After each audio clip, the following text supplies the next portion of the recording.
వైఎస్ఆర్ వారసత్వం ఎవరికి అంటే జగన్మోహన్ రెడ్డి గారికా లేకపోతే వైఎస్ షర్మిల గారికా అంటే ఆ విజయం ఎవరిది అంటే 2019 ఎన్నికల వరకు కూడా అందరూ అనుకున్నారు వైఎస్ గారి వారసత్వం జగన్మోహన్ రెడ్డికే అని. కానీ ఆ తర్వాత పరిణామాలు మారడం వల్ల వైఎస్ఆర్ వారసత్వం అనేది వైఎస్ షర్మిల వైపే అందరి దృష్టి మళ్లించారు. అంటే జగన్మోహన్ రెడ్డి గారి పాలన చూసిన తర్వాత వైఎస్ఆర్ వారసత్వం షర్మిల గారికి అయితేనే బాగుంటుంది అని చెప్పేసి కూడా చాలామంది మాట్లాడడం జరిగింది. అయితే దీని మీద అంటే తన వివరణ ఇవ్వడానికి మనతో పాటు ఉన్నారు ప్రముఖ రాజకీయ విశ్లేషకులు కేవీవి ప్రసాద్ గారు. నమస్కారం సార్. నమస్తే సార్. ఇప్పుడు అందరూ అనుకుంటుంది ఏంటంటే వైఎస్ఆర్ వారసత్వం ఎవరిది అని. 2019 ఎన్నికల వరకు కూడా అందరూ జగన్మోహన్ రెడ్డి గారే ఇంకా నెక్స్ట్ వైఎస్ఆర్ అన్నట్టు ఆయన వారసుడు అన్నట్టుగా మాట్లాడారు.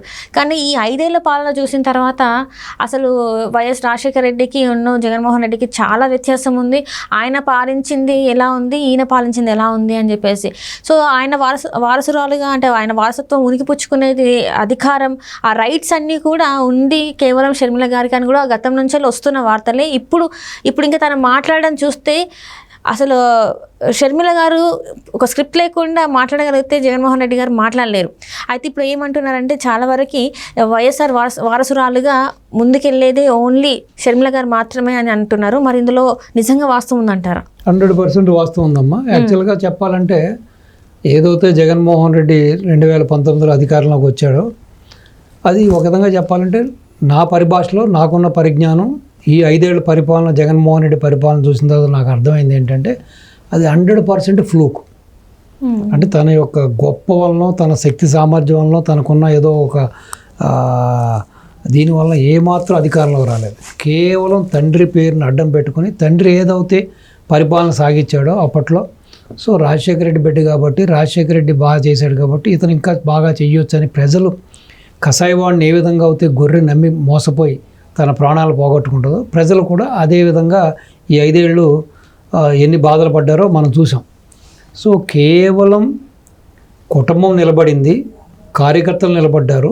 కాంగ్రెస్ పార్టీ కంప్లీట్గా ఏదైతే ఓట్ బ్యాంక్ ఉందో అది కంప్లీట్గా ఇటు వైఎస్ఆర్పి పక్కకి పోలరైజేషన్ అయిపోయింది. 100% పోలరైజేషన్. సో రాజశేఖర రెడ్డి లేడు కాబట్టి రాజశేఖర రెడ్డి బిడ్డ లేడు కాబట్టి రాజశేఖర రెడ్డి ఆశయాలని ఇతను కొనసాగిస్తాడనే ఉద్దేశంతో వీళ్ళందరూ ఇతని వైపు వచ్చి ఇతని కోసం కష్టపడ్డారు.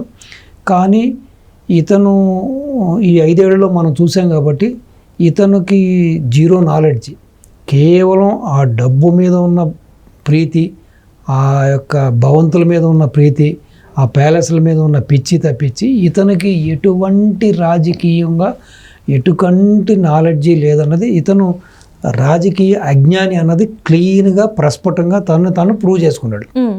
ఆ రోజున కూడా ఇటు విజయమ్మ తిరిగింది ఇతని కోసం, కుటుంబ సభ్యులు తిరిగారు, వైఎస్ షర్మిల గారు తిరిగారు. వైఎస్ షర్మిల గారికి మంచి వాగ్దాటి ఉంది. ఈ మధ్యకాలంలో మన కాంగ్రెస్లో కూడా పార్టీ అధ్యక్షురాలుగా పగ్గాలు చేపట్టిన తర్వాత ఆవిడ వాడి వీడి ప్రసంగాలు కూడా మనం చూడడం జరిగింది. సో డెఫినెట్గా ఆవిడకైతే ఛాన్సెస్ ఆర్ మోర్. ఎందుకంటే వైఎస్ రాజశేఖర రెడ్డి వారసులు ఎవరు అని చెప్తే 100% షర్మిలకి అవకాశాలు మెండుగా ఉన్నాయి, ఇతనికి జీరో. ఎందుకంటే కేవలం ప్రజలు మాయలో పడి రాజశేఖర రెడ్డి బిడ్డ అని చెప్పి ఇతని వైపు మొగ్గు చూపారు. కానీ ఇతనికి ఎటువంటి ఎబిలిటీస్ కానీ ఎటువంటి క్వాలిటీస్ కానీ ఇటు రాజకీయ నైపుణ్యం కానీ చతురత కానీ ఏమీ లేదు. కేవలం ఏ విధంగా దాచుకోవాలనే ఆలోచన తప్పించి ఏ విధంగా ఎక్కడ ఎలా దోచుకోవాలి, ఎక్కడ ఎవరిని ఎలా ఇబ్బంది పెట్టాలి, ప్రతిపక్ష నాయకుల్ని ఏ విధంగా ఇబ్బంది పెట్టి మానసిక ఆనందం పొందాలనే ఆ తపన, ఆ యొక్క ఆలోచన తప్పించి తనకి రాజకీయంగా అసలు రాజకీయ చతురత అన్నది ఎక్కడ కూడా మచ్చుకు కూడా లేదు. ఈ 5 ఏళ్ళలో చూసాం. ఇప్పుడు అధికారం పోగొట్టుకున్న తర్వాత కూడా తను మాట్లాడుతున్న తీరు కానీ తను వ్యవహరిస్తున్న తీరు కూడా చూస్తే దానికి క్లియర్ కట్గా మనకి అర్థమవుతూ ఉంది. సో కాబట్టి ప్లస్ ఈ రోజున కుటుంబం ఆస్తుల్లోనూ ఇటు టీవీల్లోనూ పేపర్లోనూ ఇటు పార్టీలో కూడా ఆవిడకి ఎక్కడ సమభాగం ఇవ్వాలని చెప్పి ఆవిడ్ని పొగబెట్టి ఆవిడ్ని ఇబ్బంది పెట్టి సో రాష్ట్రమే వదిలిపెట్టి పక్క రాష్ట్రానికి తెలంగాణకే పరిమితమయ్యేలా కూడా చేశాడు ఆయన. అలాగే తల్లిని కూడా ప్లీనరీ సాక్షిగా ఒక పండగలా చేసుకోవాల్సిన ప్లీనరీ సాక్షిగా కూడా ఆవిడ్ని ఆ గౌరవ అధ్యక్షురాలు పదవి నుంచి రిజైన్ చేయించి ఆవిడ చేత కన్నీళ్లు పెట్టించాడు. సో కాబట్టి ఈ రోజున ఏకాగ్గా మిగిలిపోయాడు. సో డెఫినెట్గా ఇప్పుడు ఏదైతే రాజశేఖర రెడ్డి గారి జయంతి వస్తుందో జయంతి సందర్భంగా దాన్ని అవకాశంగా తీసుకుని వైఎస్ షర్మిల గారు కాంగ్రెస్ వేదికగా ఒక కాంగ్రెస్ పార్టీ అధ్యక్షురాలుగా దాన్ని భారీ ఎత్తున నిర్వహించాలని మొత్తం రాష్ట్రమంతా అంతా కూడా ఓ పండగ చేయాలి, ఓ పండగలా చేసుకోవాలని చెప్పి ఆవిడ ఒక ప్లాన్ ప్రకారం ముందుకెళ్తున్నారు. డెఫినెట్గా దాంట్లో సక్సీడ్ అవుతారు. సో డెఫినెట్గా ఫ్యూచర్ ఏమిటి అని మీరు ఆలోచిస్తే వైఎస్ఆర్పీకి కానీ ఇటు జగన్మోహన్ రెడ్డికి కానీ ఒక వైఎస్ఆర్ వారసులుగా ఎటువంటి ఛాన్సెస్ కనపట్లేదు. పూర్తిగా ఇతను వైఫల్యం చెందాడు. ప్రజల్లో కూడా పూర్తిగా వ్యతిరేకత వచ్చింది. ఇటు అతను కూడా ఉన్న నాయకులు కానీ కార్యకర్తలు కూడా అంతా సైకోఫానటిక్గా ఉన్నారు. కానీ ఎవ్వరు కూడా ఒక కన్స్ట్రక్టివ్ పాలిటిక్స్, ఒక ప్రగతిశీల రాజకీయాలు చేయాలనే ఆలోచన కానీ ధోరణి కానీ లేదు. అందరూ కూడా దొంగలు కలిసి ఊళ్ళు పంచుకున్నట్టుగా ఉంది వ్యవహార శైలి. అలీబాబా 40 దొంగలానే ఉన్నారు వాళ్ళంతా కూడా. సో కాబట్టి డెఫినెట్గా షర్మిల గారికి అయితే 100% మనం నెక్స్ట్ వైఎస్ఆర్ యొక్క ఏదైతే అది ఉందో దాన్ని ముందుకు తీసుకెళ్ళే ఆ శక్తి సామర్థ్యం ఆవిడకే మాత్రమే ప్రస్తుతం పార్టీలో కనపడుతోంది. కాబట్టి ఎవరు వారసురాలు వైఎస్ఆర్కి అని చెబితే తడుముకోకుండా వైఎస్ షర్మిలారెడ్డి అని చెప్పవచ్చు మనం. దాంట్లో ఎటువంటి సందేహం లేదు. అంటే ఇప్పటివరకు మళ్ళీ జగన్మోహన్ రెడ్డి గారు ఓడిపోయిన తర్వాత నేను మళ్ళీ ప్రజల్లోకి వెళ్తా, నేను మళ్ళీ పాదయాత్ర చేస్తా అండ్ ప్రజల సమస్యల గురించి నేను గొంతెత్తి మాట్లాడతా అని చెప్పేసి అంటున్నారు. మరి ఒకవేళ ఈసారి మన మార్పు వచ్చే అవకాశం ఉందంటారా జగన్మోహన్ రెడ్డి గారిలో? జగన్మోహన్ రెడ్డి గారిలో మార్పు వస్తుందో తెలియదు. కానీ ఆంధ్ర రాష్ట్ర ప్రజలైతే ప్రస్తుతానికి కంకణం కట్టు కూర్చున్నారు.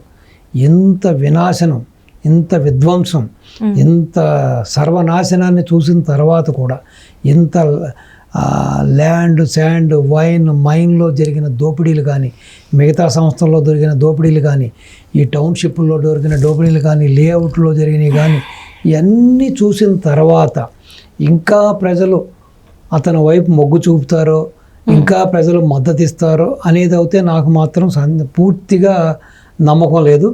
ఎందుకంటే అతను పూర్తిగా వైఫల్యం చెందాడు. పూర్తిగా జనాలు కూడా విసిగి వేసారిపోయారు.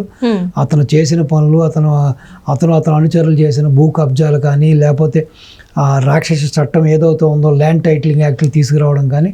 సో ప్రజలందరూ కూడా భయభ్రాంతులయ్యి ఇతను ఉంటే మనకు మనుగడ లేదు, రేపొద్దున మన ఇళ్ళు, స్థలాలు, పొలాలకు కూడా మనకి ఎటువంటి షూరిటీ కానీ గ్యారంటీ లేదనే ఒక నిర్ణయంతో ప్రజలు అటువంటి నిర్ణయాన్ని తీసుకున్నారు.